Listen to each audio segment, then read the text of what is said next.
She was here. I brought her a lamb. I thought she might like to rear it. She might. Bathsheba! She should be here. Would you care to wait? Thank you.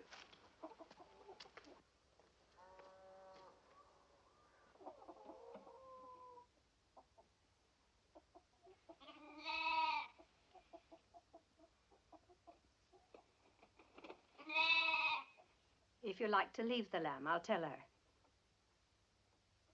Well, the lamb isn't really the business I came about, Mrs. Hurst.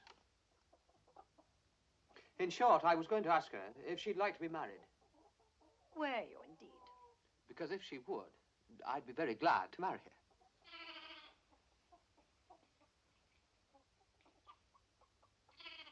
Do you know if she has any other young men hanging about her at all? Dozens, I'm afraid. 1, 2, 3, dozens. Oh, that's unfortunate. I'm only an everyday sort of man, and my only chance was in being first comer. No use my waiting then. Well, I'll take myself off.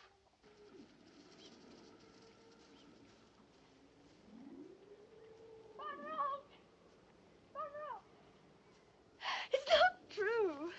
What isn't? Dozens. Oh, Not one, not two, not three. I see. In fact, I haven't anyone at all. Well, I'm really and truly very glad to hear that.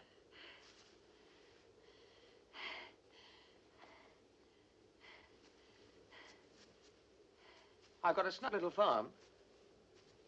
Yes, you have.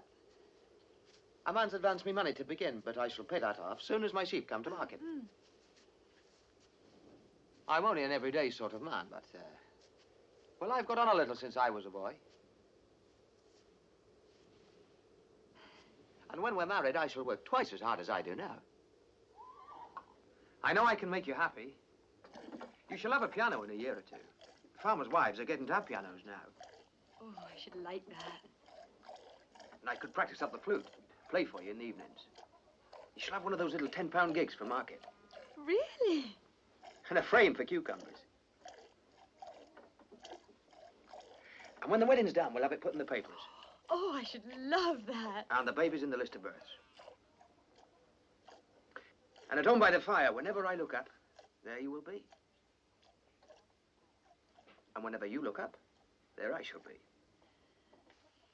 I'm sorry, but it's no use. Why? Because I don't love you. Well, now, that is a tale. You chase after a man, then you say you don't want him. I didn't chase after you. I just didn't want you thinking I was any man's property. Look, Mr. Oak, you're a farmer just beginning.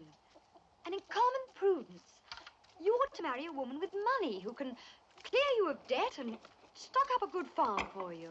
That's the very thing I've been thinking myself. Then why'd you come here bothering me? Perhaps because I can't bring myself to be prudent. Oh, I see. Well, how can you possibly expect me to marry someone who can't be prudent?